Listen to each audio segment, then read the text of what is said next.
Imagine standing in your high school graduation gown, filled with hope about your future, only to have your stepmom lean in and whisper that your college fund, the money your late father had left for you, was gone. Not because of a mistake. Not because of some emergency. But because she and your stepbrother had stolen it. That moment shattered me, but years later, I shocked them in a way they never saw coming. If you've ever been underestimated, disrespected, or betrayed by the people who should have cared for you most, then this story will hit you hard. Hit that like button, subscribe if you love seeing justice served, and get ready because this is one of the most satisfying revenge stories you'll hear today. When I walked across that graduation stage, I felt like I was finally making my dad proud. He had passed away when I was 14, but before he died, he made one thing very clear: he wanted me to have a chance at a good education.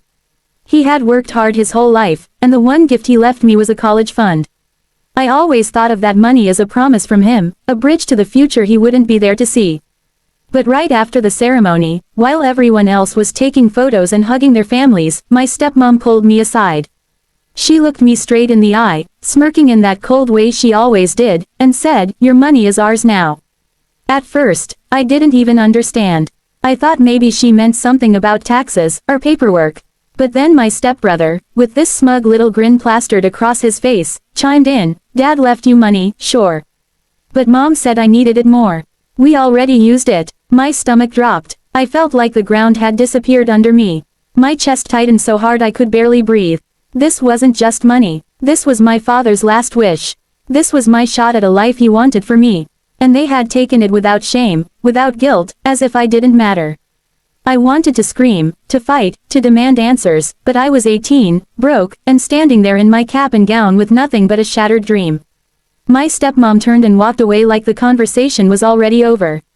My stepbrother laughed, tossed his graduation cap in the air, and joined his friends. And I stood there, fighting back tears, realizing I was completely alone. That summer was hell. I applied for scholarships, for loans, for anything I could find, but nothing covered enough. My stepmom made sure I knew I wasn't welcome in her house anymore either. I worked 2 part-time jobs, tried community college, but every day felt like I was climbing a mountain barefoot. For years, I carried that anger. I carried the betrayal. Every time I saw my stepbrother post pictures of his college life on social media, knowing he was partying on money that was meant for me, my blood boiled. Every time I saw my stepmom brag about her sacrifices for him, I wanted to spit the truth in her face. But I stayed quiet. I kept my head down. And I worked. If there's one thing my father gave me besides that fund, it was his work ethic. I took every crappy job I could find. I learned skills online for free. I networked like my life depended on it. I failed a lot. But I never quit. Slowly, painfully, things started to change. By my mid-20s, I had clawed my way into an industry that was exploding, tech startups. I didn't have a fancy degree, but I had grit, I had ideas, and I had this burning fire in me that nothing could put out. I built connections. I worked insane hours. I slept on couches and skipped meals. But eventually, I got my break. A company I co-founded took off. We weren't some billion-dollar unicorn, but we were successful enough that for the first time in my life, I felt secure. And then came the moment. Years after that graduation day, I got a message from my stepbrother. He wasn't gloating this time. He wasn't bragging. No, he was desperate. Turns out his life of partying and easy money had caught up with him. He had dropped out of school, blown through the fund, and was now broke, jobless, and begging me for help. At first, I laughed. I laughed so hard I had tears in my eyes. But then I realized, this was my chance. My stepmom and stepbrother had stolen my future, and now they were asking me to save theirs. So, I agreed to meet. We sat in a coffee shop, the same smug look gone from his face, replaced by fear and exhaustion. He told me how he couldn't find work, how Mom was struggling too, how they just needed a little support.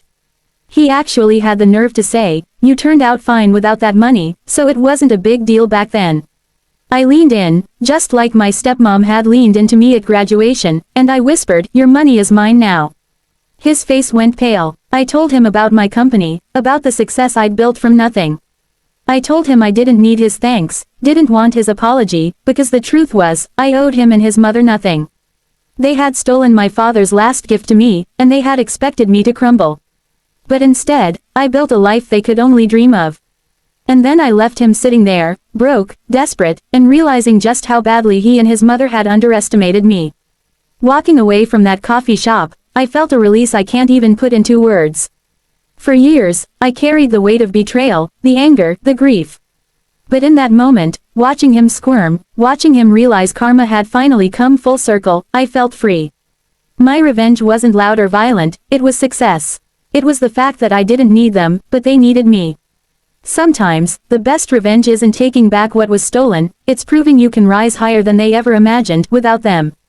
Karma doesn't forget, and when it finally hits, it's sweeter than any apology you'll never get. If this story gave you chills, smash that like button and tell me in the comments, what's the most satisfying revenge you've ever seen play out? Don't forget to subscribe for more stories that prove karma always finds its way back.